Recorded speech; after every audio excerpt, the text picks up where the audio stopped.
Peter and Wendy. Chapter 11. Wendy Story. "Listen, then," said Wendy, settling down to her story, with Michael at her feet and 7 boys in the bed. "There was once a gentleman." "I had rather he had been a lady," Curly said. "I wish he had been a white rat," said Nibs. "The quiet!" Their mother admonished them. There was a lady also, and— "Oh, mummy," cried the first twin, "you mean that there is a lady also, don't you? She is not dead, is she?" "Oh, no." "I am awfully glad she isn't dead," said Tootles. "Are you glad, John?" "Of course I am." "Are you glad, Nibs?" "Rather." "Are you glad, twins?" "We are just glad." "Oh dear," sighed Wendy. "Of the little less noise there," Peter called out, determined that she should have fair play, however beastly a story it might be in his opinion. The gentleman's name, Wendy continued, was Mr. Darling, and her name was Mrs. Darling. "I knew them," John said, to annoy the others. "I think I knew them," said Michael rather doubtfully. "They were married, you know," explained Wendy. "And what do you think they had?" "White rats," cried Nibs, inspired. "No." "It's awfully puzzling," said Tootles, who knew the story by heart. "Quiet, Tootles. They had 3 descendants." "What is descendants?" "Well, you are one twin." "Do you hear that, John? I am a descendant." "Descendants are only children," said John. Oh dear, sighed Wendy. Now these 3 children had a faithful nurse called Nonna, but Mr. Darling was angry with her and chained her up in the yard, and so all the children flew away. "It's an awfully good story," said Nibs.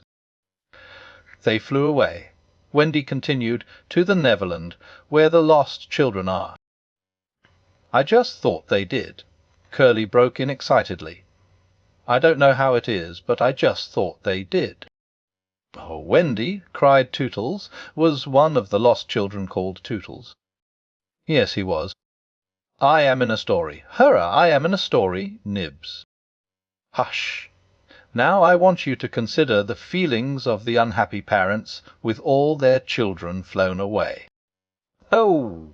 Oh!" They all moaned, though they were not really considering the feelings of the unhappy parents one jot. "Think of the empty beds." "Oh!" "It's awfully sad," the first twin said cheerfully. "I don't see how it can have a happy ending," said the second twin. "Do you, Nibs?" "I'm frightfully anxious." "If you knew how great is a mother's love," Wendy told them triumphantly, "you would have no fear." She had now come to the part that Peter hated. "I do like a mother's love," said Tootles, hitting Nibs with a pillow. The "do you like a mother's love, Nibs?" "I do just," said Nibs, hitting back. You see, Wendy said complacently, our heroine knew that the mother would always leave the window open for her children to fly back by. So they stayed away for years and had a lovely time.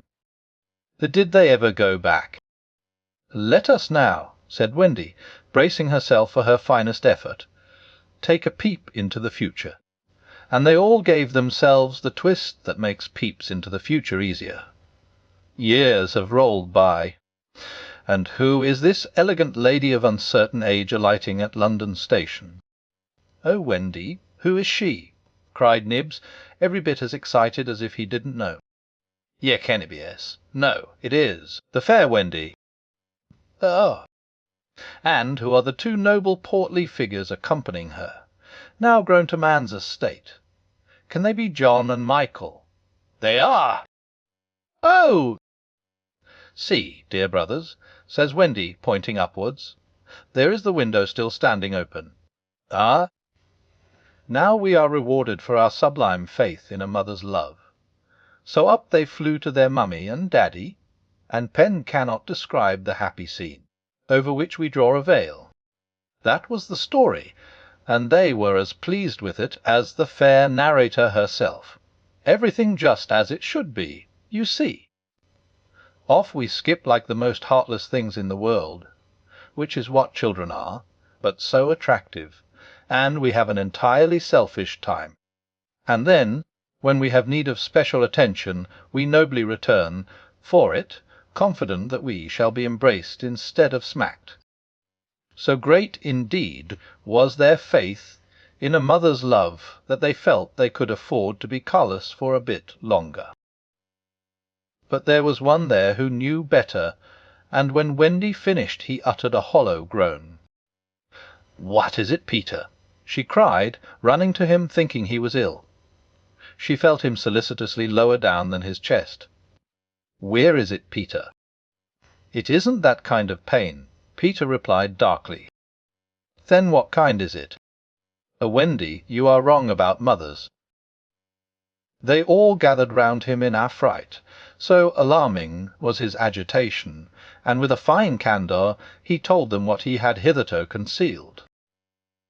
"Long ago," he said, "I thought, like you, that my mother would always keep the window open for me, so I stayed away for moons and moons and moons, and then flew back. But the window was barred, for mother had forgotten all about me, and there was another little boy sleeping in my bed. I am not sure that this was true, but Peter thought it was true, and it scared them." "Are you sure mothers are like that?" "Yes." So this was the truth about mothers, the toads. Still, it is best to be careful, and no one knows so quickly as a child when he should give in. "Wendy, let us go home," cried John and Michael together. "Yes," she said, clutching them. "Not tonight?" asked the lost boys, bewildered. They knew in what they called their hearts that one can get on quite well without a mother, and that it is only the mothers who think you can't. "At once," Wendy replied resolutely, for the horrible thought had come to her. Perhaps mother is in half-mourning by this time. This dread made her forgetful of what must be Peter's feelings, and she said to him rather sharply, "Peter, will you make the necessary arrangements?" "If you wish it," he replied, as coolly as if she had asked him to pass the nuts. Not so much as a soritolosio between them. If she did not mind the parting, he was going to show her, was Peter, that neither did he. But, of course, he cared very much, and he was so full of wrath against grown-ups, who, as usual, were spoiling everything, that as soon as he got inside his tree he breathed intentionally quick, short breaths, at the rate of about 5 to a second. He did this because there is a saying in the Neverland that every time you breathe, a grown-up dies, and Peter was killing them off vindictively as fast as possible. Then, having given the necessary instructions to the redskins, he returned to the home, where an unworthy scene had been enacted in his absence. Panic-stricken at the thought of losing Wendy, the lost boys had advanced upon her threateningly. "It will be worse than before she came," they cried. "We shan't let her go." "Let's keep her prisoner." "Aye, chain her up." In her extremity an instinct told her to which of them to turn. "Tootles," she cried, "I appeal to you." Was it not strange? She appealed to Tootles, quite the silliest one. Grandly, however, did Tootles respond. For that one moment he dropped his silliness and spoke with dignity. "I am just Tootles," he said, "and nobody minds me. But the first who does not behave to Wendy like an English gentleman, I will blood him severely." He drew his hanger, and for that instant his sun was at noon. The others held back uneasily. Then Peter returned, and they saw at once that they would get no support from him. He would keep no girl in the Neverland against her will. "Wendy," he said, striding up and down, "I have asked the redskins to guide you through the wood, as flying tires you so." "Thank you, Peter," Then he continued, in the short, sharp voice of one accustomed to be obeyed, "Tinker Bell will take you across the sea. Wake her, Nibs." Nibs had to knock twice before he got an answer, though Tink had really been sitting up in bed listening for some time. "Who are you? How dare you? Go away!" she cried. "You are to get up, Tink," Nibs called, "and take Wendy on a journey." Of course Tink had been delighted to hear that Wendy was going, but she was jolly well determined not to be her courier, and she said so in still more offensive language. Then she pretended to be asleep again. "She says she won't," Nibs exclaimed, aghast at such insubordination, whereupon Peter went sternly toward the young lady's chamber. "The Tink," he rapped out, "if you don't get up and dress at once I will open the curtains, and then we shall all see you in your NGRGE." This made her leap to the floor. "Who said I wasn't getting up?" she cried. In the meantime the boys were gazing very forlornly at Wendy, now equipped with John and Michael for the journey. By this time they were dejected. Not merely because they were about to lose her, but also because they felt that she was going off to something nice to which they had not been invited. Novelty was beckoning to them as usual. Crediting them with a nobler feeling, Wendy melted. "Dear ones," she said, "if you will all come with me, I feel almost sure I can get my father and mother to adopt you." The invitation was meant specially for Peter, but each of the boys was thinking exclusively of himself, and at once they jumped with joy. "But won't they think us rather a handful?" Nibs asked in the middle of his jump.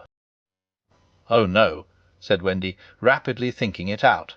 "It will only mean having a few beds in the drawing-room. They can be hidden behind screens on first Thursdays. Peter, can we go?" they all cried imploringly.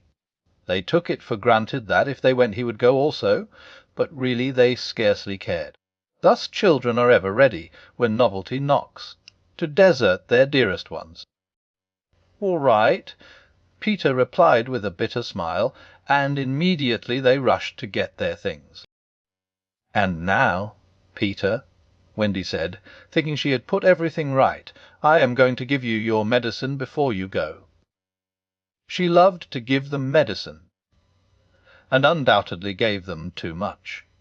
Of course it was only water, but it was out of a calabash, and she always shook the calabash and counted the drops, which gave it a certain medicinal quality. On this occasion, however, she did not give Peter his draught, for just as she had prepared it, she saw a look on his face that made her heart sink. "Get your things, Peter," she cried, shaking.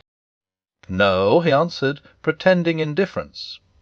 "I am not going with you, Wendy." "Yes, Peter." "No."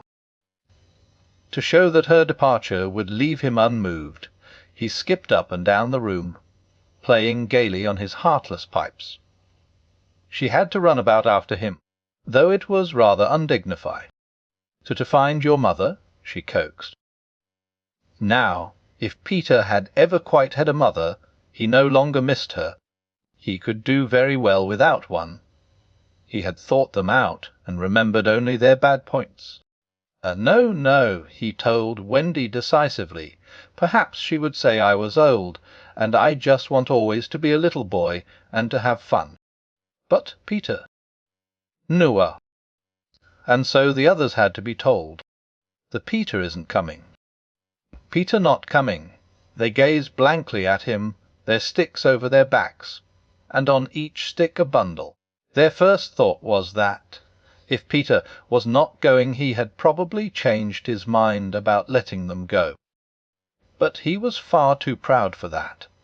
"If you find your mothers," he said darkly, "I hope you will like them." The awful cynicism of this made an uncomfortable impression, and most of them began to look rather doubtful. After all, their faces said, were they not noodles to want to go? "Now then," cried Peter, No fuss, no blubbering, "Good-bye, Wendy," and he held out his hand cheerily, quite as if they must really go now, for he had something important to do. She had to take his hand, as there was no indication that he would prefer a thimble. "You will remember about changing your flannels, Peter," she said, lingering over him. She was always so particular about their flannels. "Yes." "And you will take your medicine." "Yes." That seemed to be everything, and an awkward pause followed. Peter, however, was not the kind that breaks down before people. "Are you ready? To Tinker Bell," he called out. "Aye, aye." "Then lead the way." Tink darted up the nearest tree, but no one followed her, for it was at this moment that the pirates made their dreadful attack upon the redskins. Above, where all had been so still, the air was rent with shrieks and the clash of steel. Below there was dead silence. Mouths opened and remained open. Wendy fell on her knees, but her arms were extended toward Peter. All arms were extended to him, as if suddenly blown in his direction. They were beseeching him mutely not to desert them. As for Peter, he seized his sword, the same he thought he had slain Barbecue with, and the lust of battle was in his eye.